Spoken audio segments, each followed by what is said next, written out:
So as you can see in these pictures here, these are the digital triggers which we've got, and they can be used on mainly flashes from from what we've been told.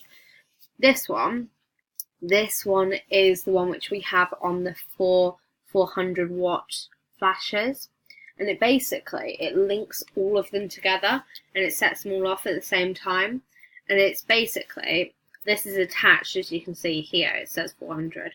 It's attached to one of the main flashes, and that one is the master flash.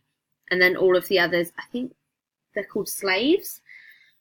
But you get the idea, and you can control which ones you want to flash and which ones you don't, how strong you want them to be.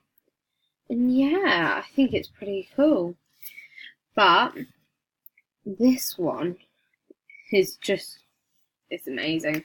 Apparently you can individually select and flash those ones. So yeah, these are going to be quite useful if you're standing, say, 5 meters away from it and you need that flash to go off, but you're too far to physically click it.